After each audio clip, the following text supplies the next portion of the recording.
Welcome. Happy West Ham Wednesday. We have defeated Norwich City 2-0. 3 points. Back in the top four. Lads, job well done today. Job well done. Love that. Boys deployed. The boys deployed. One boy 3 in points particular, was the especially. mission, and we did not abort. Abort. Nope. And, excuse me, today is going to be installment episode, whatever you'd like to call it, number 8, and we are joined by our usuals. To my right, well, my right, I guess on the screen left, whatever. I'm so directionally bad. We have our judge, Charlie. How are you? I'm good, Lucas. How are you? I'm fantastic, and I am excited for an electric episode with your prop of choice today. I think it's quite electric. I'm gonna save it after we are done introducing. Do the introductions, then we'll discuss it. Yeah. Below our judge, Charlie, we have Costia, who is pouring a spicy little San Pellegrino. I love San Pellegrino. Yeah, it's two fruits I can't even say properly. Mellow Grano and Arancia. I have no idea what this You're tastes not like. Italian, so I don't expect you to get that right. It basically looks like pomegranate and some type of citrus, so we'll see. Hold on, let me give it a review right now. Yes, quick. Just a quick one. Oh. Bang. Oh! Eight Decent. at least. If I had to put a decimal 8, an 8.5, I'm impressed. And below me, who's drinking a lovely looking lager, we have Alan. How are you, Alan? Hello. All good, perfect. Especially after Boyne's performance. Yes, we are on our way. Before we get started, Charlie is going to explain his special prop for today. Should I get it on screen now? I'll give you the sign. Right, you'll know when to click it. Right. So as you all know, every episode I like to do a different prop. We've had Crossy the croissant. We've had Danny, various other bits and pieces, guitar. But today, I thought big dub. I thought we'd go for the biggest prop of all. So I'm going to be cycling the entire show on my exercise bike. Now, you might be thinking to yourself, yes. Where's the proof of this, Charlie? What are you doing from here downwards, Lucas? That's right. We've also got a camera on my legs, ladies and gentlemen. Come on. Proof that I'll be doing it. So if you doubt it at any stage, there will 100% be proof that I'm going to be cycling this entire show. No messing. The Bowen works tirelessly. I work tirelessly. No fear. We got it going. Did you guys talk about this privately? Because this is terrific. No, this is quality entertainment. There is no other West Ham. In fact, there's no other football. There's no arguing with the judge today. He's putting in an absolute graph. It doesn't exist. Nobody's doing this. So this all you is people genius. Comedy out there genius. who's like, you don't put in the effort, bro. What? Say something now, huh? Say something now. Deploy the boys. Come on, big show today. Big show. All right, now, Charlie, what number is the incline on? I don't. He's just freestyling right now. The thing is turned to 3. I can tell you out that of 5. Okay, so medium. Yeah, that's please just don't pull a groin. I'll go higher. I'll go higher. Don't think I won't. Right, he's clicked up to 5. Let's go. What? No fear. Let's go. Big calves. All right, let's get started before the groin injury process. I need to reach please don't pull an Antonio here. Careful. Oh yes, please. Yeah, and make sure you stay muted just in case you start to get really tired and you're huffing and puffing. All right, let's get it. we have 43 viewers on Twitter right now, so hello. Let's get it started. First question: is Jared Bowen finally ready for England? Alan, I'm gonna let you start off first. I'm gonna give you the usual 2 minutes, and that starts now.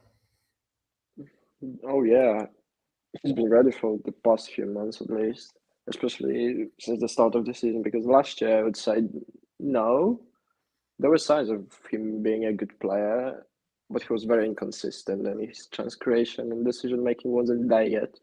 But right now it's very, very good and much improved. Like he will miss the one chance a game, like the one Well, he missed 2 sitters today, actually, but that doesn't usually happen. The second one, when he hit the crossbar, that should have been a bang-on goal. I'm still kind of in shock that he didn't actually score there. But when talking about his ability, his performances this season, like there's not been a England winger who's been better than him. So if we're talking about Boyne for England, he has to be one of the first choices for Southgate. If he isn't, then well, that's not my problem at all. I couldn't care Agreed. less about the English national team. So if Southgate doesn't call him up, well then you have to ask questions about why, really. 30 seconds. But yeah, as I said, he's been pretty much perfect form all season. He's been as consistent as you can get. He's been scoring goals, assisting, creating chances. For fun. Exactly. So my answer is yes, he is. All right.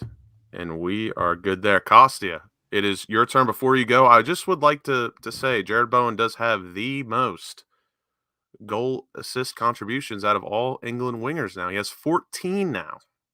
14, I think. Isn't it 16? I saw 16 like an hour ago. But maths is not my strong Yeah, suit. I'm not But it was math. someone else's math, so I think. Yeah, I'm It not a was math 15 guy. during the game, I think. So it might be 16. They were right. I think it's including today's 2 makes it 16. I think it's 8 goals, 8 assists or something like that. Yeah. Or 7 All right, and Costia. 8 or 7, something like that. Your time starts now. Yeah, my answer is no. He's not ready for England. He's not ready for England because no West Ham starlet in attacking positions should ever be ready for England after one of the biggest tragedies in world football, Sean Wright Phillips destroying Dean Ashton's career. And you have to admit, they're a little similar. They're both got the short blonde hair, light brown, depending on the season. They're both a little portly.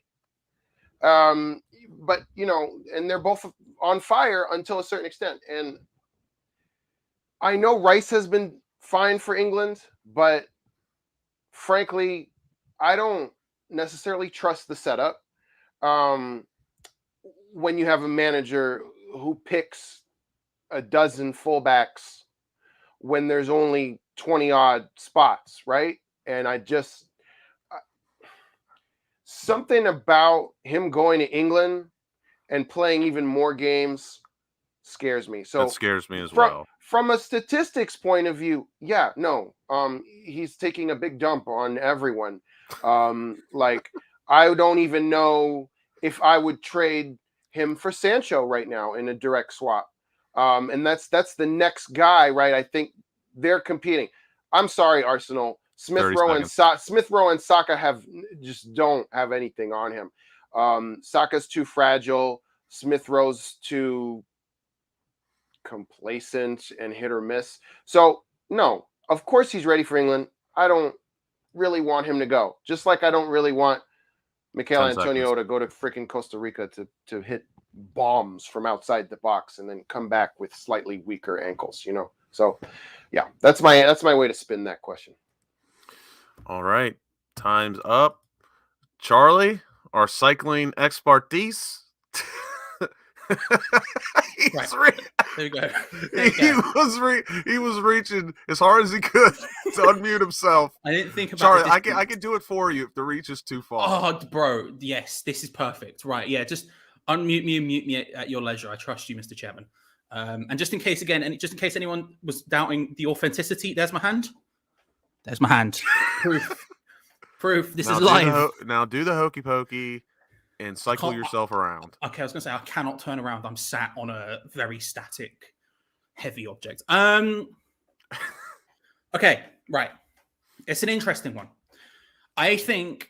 Hands on your hips. Do you know what it is? Do you know what it is, right? Do you know what it is? I think there's a level of me that agrees with Costia in the sort of like, oh my God, don't get hurt. That's always the little bit of a worry. But for me personally, like playing international football that's like in my opinion, that's like the pinnacle of a player's career. Like I know, like obviously Champions League, everything else. There's much bigger deals in modern day football where it's more lucrative for them to do it and everything else. But there's something to me that's kind of still special about representing the country.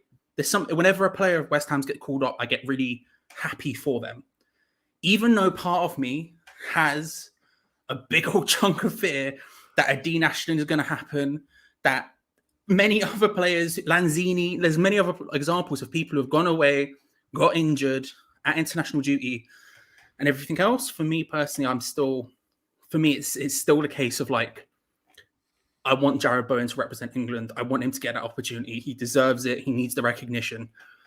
And so because of that, I'm going to give Alan the point. I think it's very close, and that's the only differentiating factor I could find between the two arguments. And it is just because, and I'm not a particularly patriotic guy, if being honest. I love England as a football team, but I'm not a particularly patriotic guy. I really couldn't give less of a crap about England most of the time. But I do want the players to represent their countries just because I want them to have that recognition, you know? And so for me, point to Alan, mute me, and just watch how out of breath I get by the end. Because you're putting in such a graft, I'm awarding you a point as well, Charlie. Yes! Come on. Danny's just sat there, mate. I'm doing bits right now. I'm doing bits. All right. Let's move on. Alan's up 1-0. Charlie's got a point. Costia has got 0. Okay, second question. Nikola Vlasic related. Second question. Do you think Nikola Vlasic has, let's say, finally turned the corner? Do you think he's ready after his recent run of form to start cementing himself as one of our first choice players in the starting 11? Costia, I will let you start, and your time starts now. Yeah, sure. David Moyes said himself, I think it takes at least 6 months to properly bed in, and that's not counting preseason really. It's through the season. And I think we're exactly at 6 months, and it just happens to be when Benrahma is out. So this is the perfect time for him. I think that if, as much as I don't really like saying this, I think that if he continues to look just a little bit better through January, you know, we've got that, oh, Cresswell's back excuse, we don't need to buy a left back. Oh, Zuma's back excuse, we don't need to buy a center back. And then Vlasic will eventually turn into, oh, forget Lingard. He's doing bits now, so we don't need another attacking midfielder. I honestly can see it going that way. And then it just makes me wonder, like, are we going to buy someone? Like, are we just going to say, oh, everything's fine? But no, he reminds me of Fornals and Benrahma, not as players, but in terms of how much time it took them to get adjusted. And that's why, we'll talk about this later, but shopping in January, I prefer to shop in the Prem or maybe the Championship, just because there's an adjustment period. There really is. And I think he's finally kind of showing that he's got it together. Look, the one advantage I would say is he played at Everton when he was a lot younger. I think he was 19, 20, something like that. So he had that little bit of experience, but he didn't gel enough there to earn a place long term. And so I think it's interesting when you see a younger player doesn't do well in the Prem, gets experience abroad, and then can come back and be successful. And I think that's what we're going to see here, because he was just the Russian League Player of the Year after all. And so, yeah, not only is he ready, it's the perfect time. And Moyes likes to rotate, even with a small squad, he likes to rotate, and he's really proven that he deserves to be in the rotation. So do you think he's turned the corner? Absolutely. That's okay. The whole point of what I just said. Yes.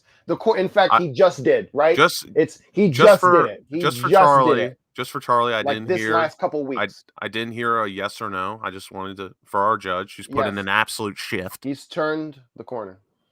He's put in an absolute shift. He deserves a yes or no answer. Yeah, it'd be 200 calories by the end of the show, bro. No, really, because I do bike, and that's about how much you get out. All right.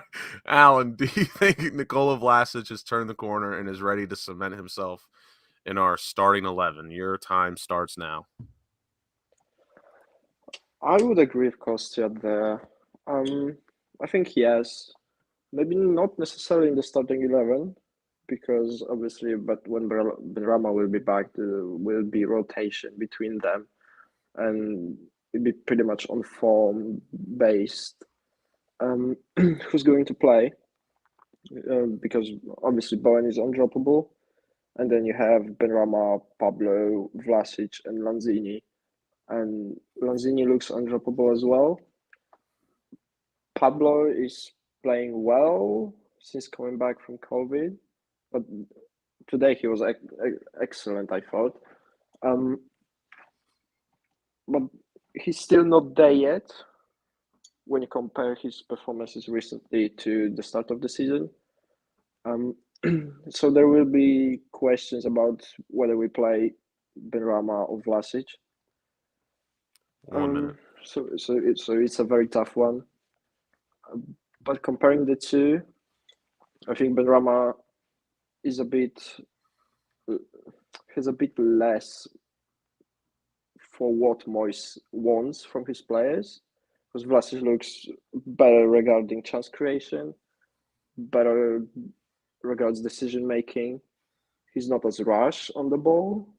He might be not as skillful, let's say, but he's much more physical, and that's one of the main things Moyes is looking for from his players. 20 so seconds. I could see Benrahma or possibly Lanzini, when his form drops a little, getting to the bench, and Vlasic coming straight in for a longer period of time. So I 10 seconds. would say yes. Vlasic, yes, 100%. You know, I think that's fair, because where you can say Benrahma lacks, Vlasic like picks up that slack and flack that Moyes is looking for, and you can also say the same for Benrahma. He picks up what Vlasic doesn't necessarily provide. You know what I'm saying? Like Benrahma provides a little bit more solo flair, while Vlasic is more the team player. He grafts a little more than Benrahma. Not saying Benrahma doesn't put in an effort, but Vlasic, the guy, just doesn't stop running. Charlie, it is time. You know, we're gonna have a nice little solo layout here for you. I respect that. The grafting judge. Thank you. So I think I think the other thing that he brings that Benrahma doesn't. Benrahma's more likely to sort of drift past you with technical. You just got rid of Alan. Benrahma's more likely to drift past you using technical ability, whereas Vlasic will just bully his way past you. And I think today was actually the first time I've ever seen a defender just nip the ball away from him like it was nothing. It was the first time I've ever seen it, because usually they try to, and he will just barge them out of the way like it's nothing. Like, move, you are not me. Get out, right? But today there was a time when that happened. Has he turned a corner? Yes. I think the wording for me is a bit off, because I don't think he ever had a corner to turn. It's just a case of he's slowly getting more and more into the position he has to play, because he's having to play a different position than what he was doing previously. It's something whole, something new. And so, yeah, I've really liked him. In terms of points, I think I'm going to give it 1-1. I think I'll give points to both people here, because to be honest with you, I think mostly their arguments are the same. I think it's going to be a really fun question by the end of the season when we're doing this, and hopefully I'm not still cycling.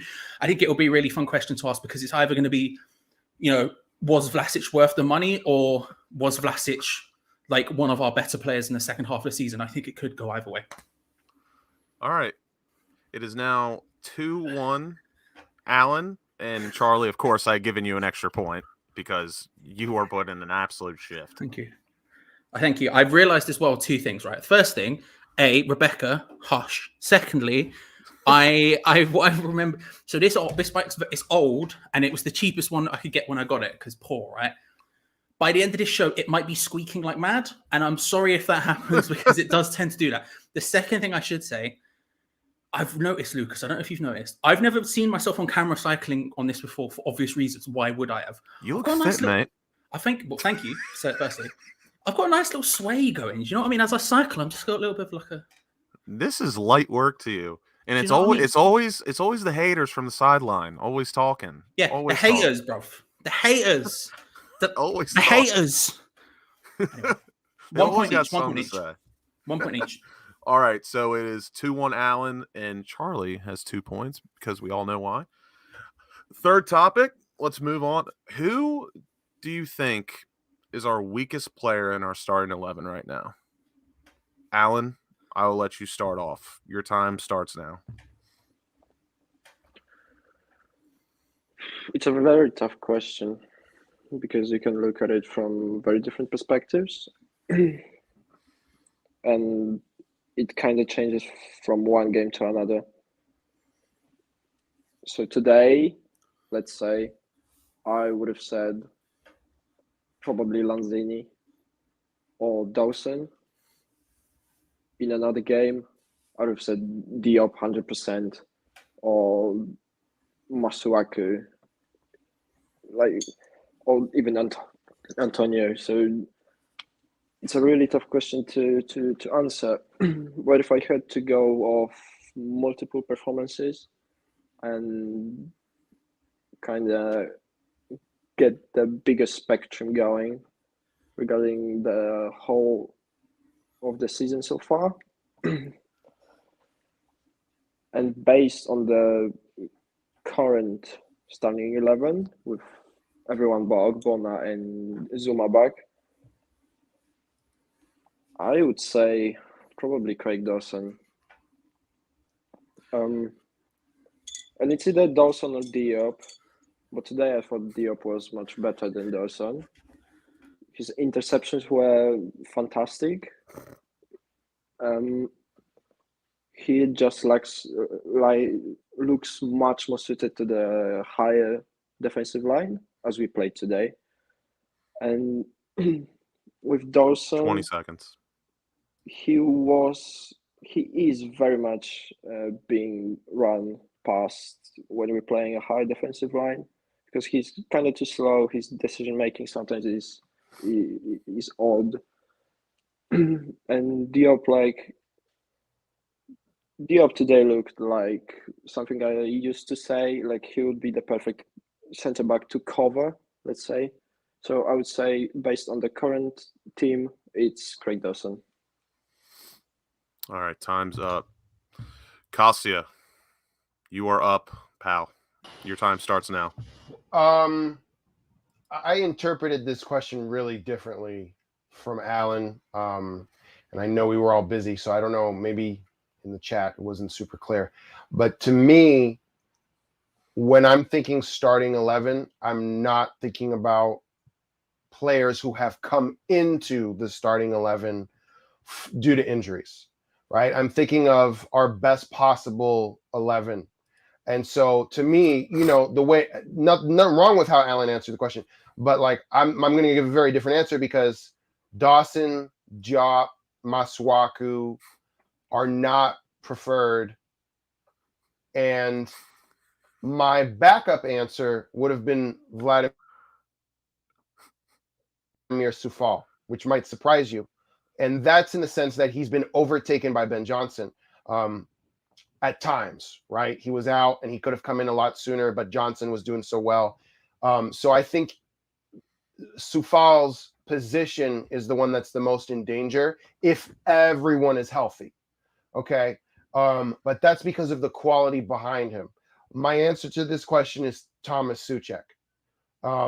And he's so lovable. I understand potato salad, whatnot. But he hasn't scored at the same rate that he did last season. Some of this is not his fault because we've talked about it on the show before, which is Rice is pushing forward more.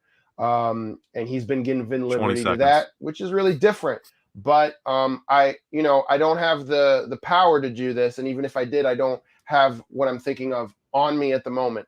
But I remember a graph. You know how graphs that measure certain like defensive intensity, winning 10 possession, seconds. loss of possession. I saw one where Suchek was like in the bottom left corner, like truly bottom left, which means you're one of the worst in terms of his distribution, his accuracy, and his defensive interceptions this season. And so to me, if you're going to pick someone that you'd want to replace, it has to be him because everyone else has been on fire in certain manners this year. Okay. That graph was from last season. But, yeah. I know which. No, graph I you're saw talking it like a about, month Costia. ago. Are you Yeah, saying it's I from know. 2021? Yeah, it was from the previous season, not this one. Okay. Well, I mean, I know because regardless. I retweeted it. And then Oh, so realized maybe it's not this you're saying season. maybe I saw your retweet. Okay, well, I didn't see Possibly. the date on it because I just thought, okay, it's being posted now. This must be about this season. Why are we posting something from last season? I don't mind that last season because he scored 10 goals, but now Yeah. he's not scoring the goals, and I don't see the interceptions. He can't really cross or put in a long ball like both Dawson and Jop did today, actually, which was somewhat impressive. He's a short passer, and he's not particularly fast. He's not going into the box anymore. So what are you really? You're kind of Fellaini without the offensive presence on corners as much. I don't know. But yeah, it doesn't change my answer. I like both your answers, and it is time to get legs on here. Charlie, you're up. Let's get some insight. Okay, right. I'm tired. Okay, here we go. Oh, man, it's a difficult one to judge because I think it's a difficult one to judge because the Souček point, So what Costia's done here is he's named two players in Souček and Kufal, two players who I think are kind of limited. I got all manner of flack last year on one of the American Hammer shows. Can't remember which one. I think it was Lee's. Bless him. What a man. When I said that I thought Coufal was worth the 5 to 10 million we paid for him. Like, and the reason I said that is because I think he is quite limited. The whole internet, Wally, all of it. And what I meant by limited is I don't know if Coufal's never going to play for a Chelsea. He's never going to play for United, a City, a Liverpool, anyone like that, because he kind of fits what we are, right? He's hardworking. He gets up the line well, crosses well. He gets back, defends pretty well. But he's not going to beat you for pace. He's not going to dribble it around you. He's not got more to his game apart from that.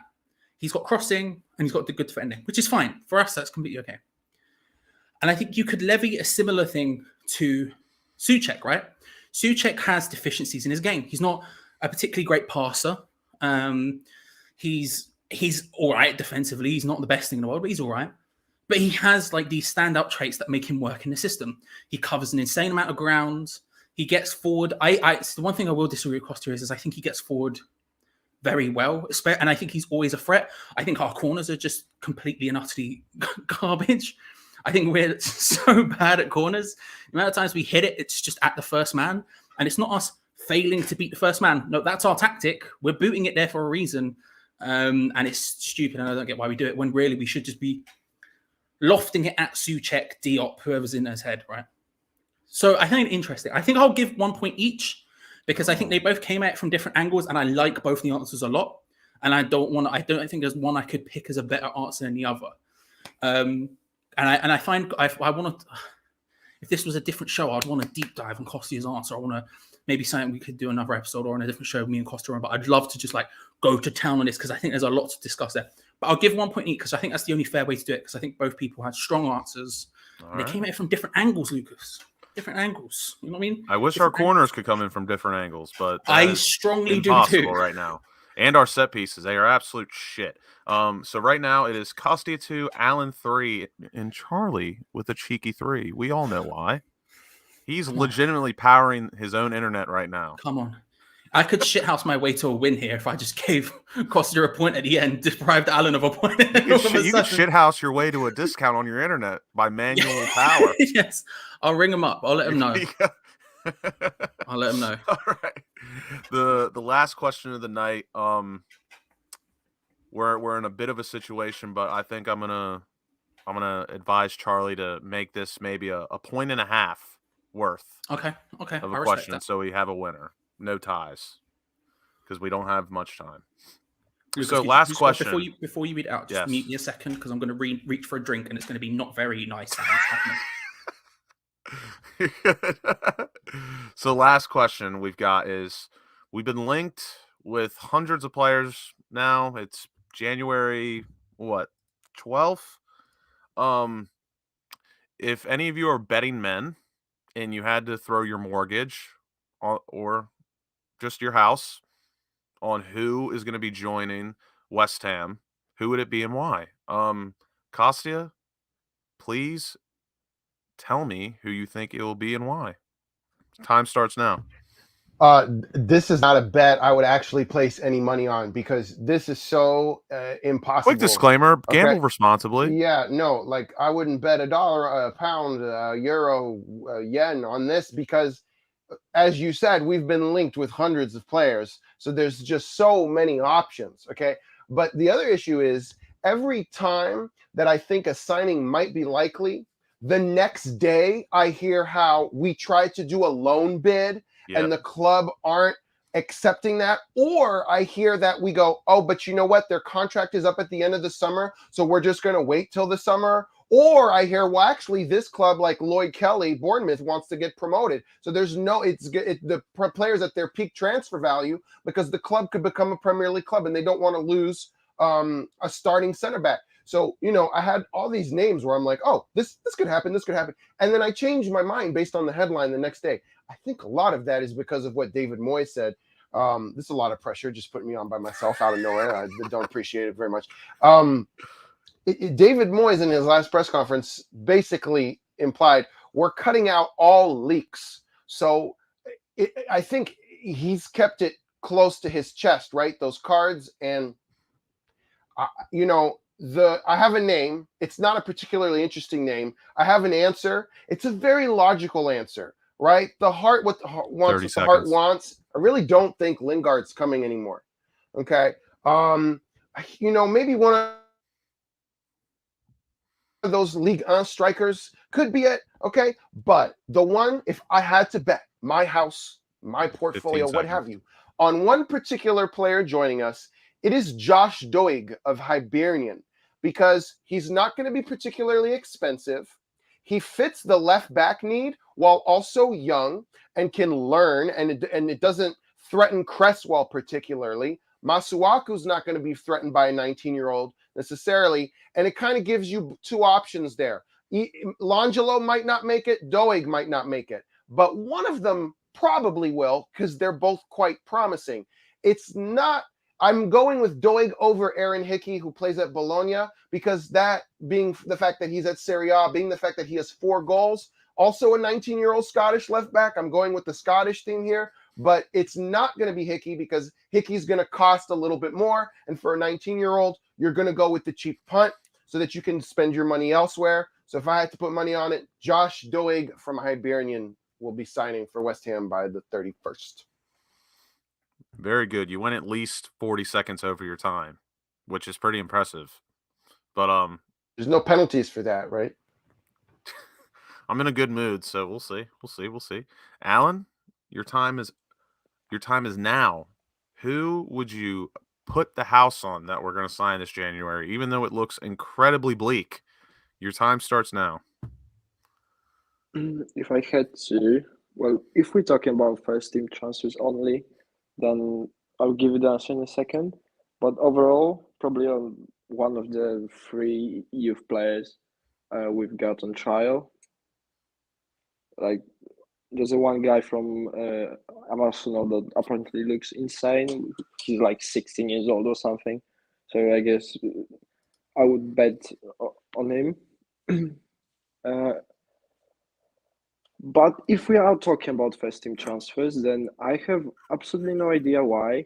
But I'm thinking Abdou Diallo from PSG on loan, because I'm looking at it from the point of what Moyes really wants right now, and I can't see us signing a left back anymore because Cresswell is back, and Ben Johnson can cover, so Moyes will be fine with that for the 1 next minute. 6 months. We won't sign a striker, I don't think, because Moyes clearly wants a big name transfer like Jonathan David or so. So we will be stuck with just Antonio and then Yarmolenko and Bowen for the next 6 months. Because if he can't get someone like Jonathan David, then we won't sign anyone else because in his eyes it's not worth. We won't be signing an attacking midfielder because Lingard isn't coming. And we won't be signing a central midfielder because there's no reason to do so. So the only 20 realistic seconds. choice for me is a centre back, and only Abdou Diallo looks to me, for now at least, as the realistic choice. Maybe Tarkowski, but I don't like Tarkowski, so Diallo is my answer.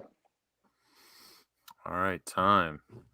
All right, the most important decision of the day is going down to Legs. Charlie Legs.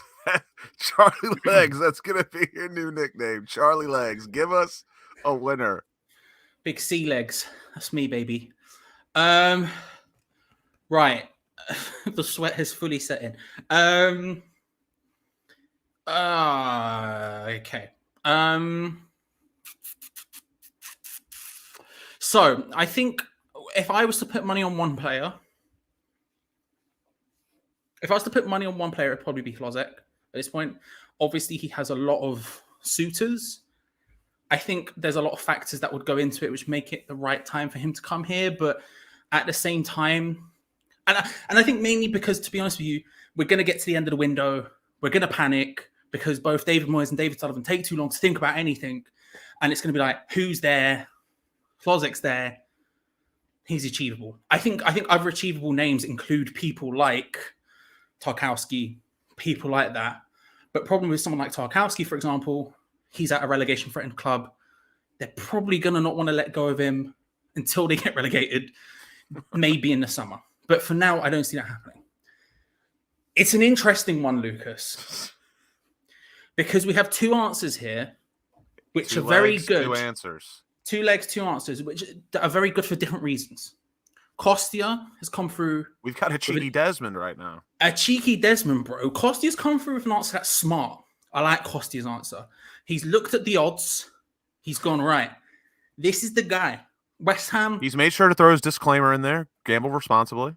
Gamble responsibly. The legs say so. We tend to just get youth players about 18, 19 from here and everywhere. They're not, but it tends to be usually from big clubs when they're not working out. So there's like, hello.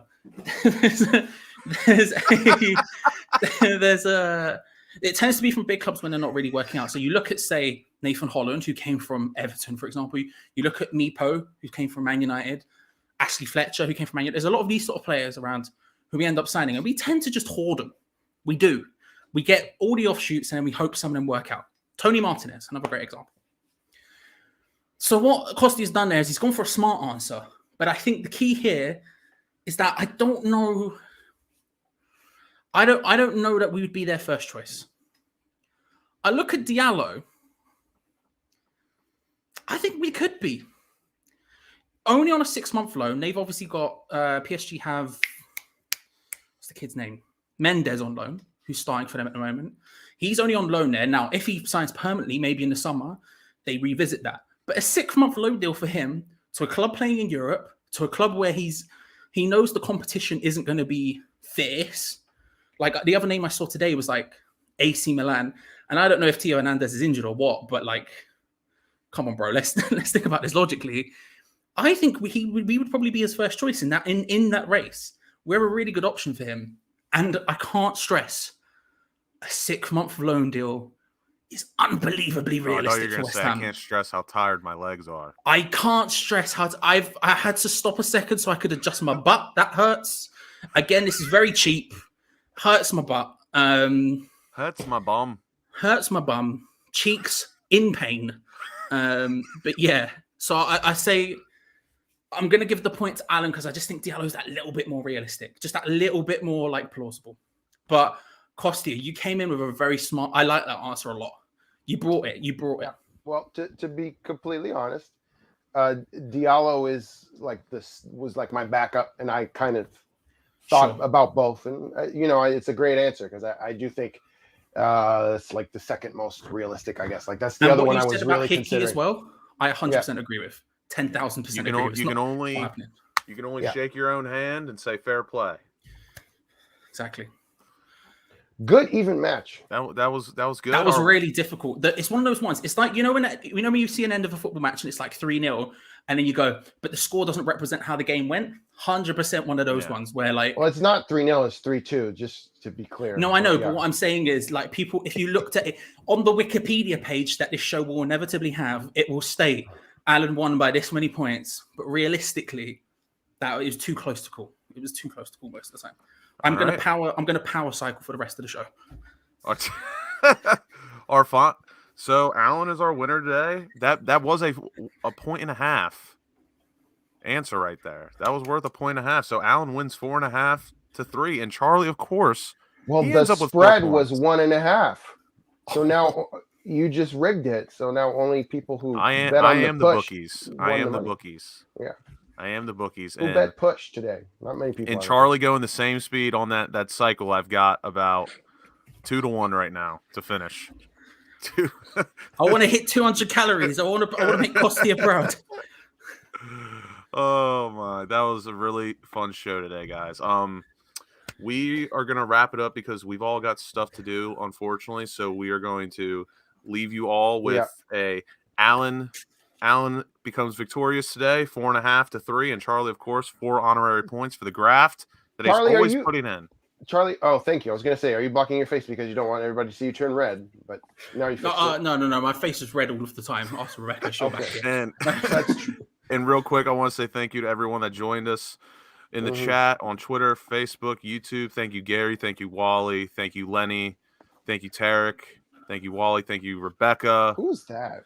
Much love to you all. And we will, I don't know if we'll see you guys on Saturday or sometime next week. We will let you know. But God bless West Ham. God bless the 3 points. God bless Charlie Legs. Charlie Legs. Thank you, Costia. Thank you, Alan. Much love to you all. And until next time, come on, you Irons. Let's beat Leeds on Sunday. Come on. Deploy the boys. Deploy the boys. Deploy the boys. The home stretch for Charlie Legs. Come on.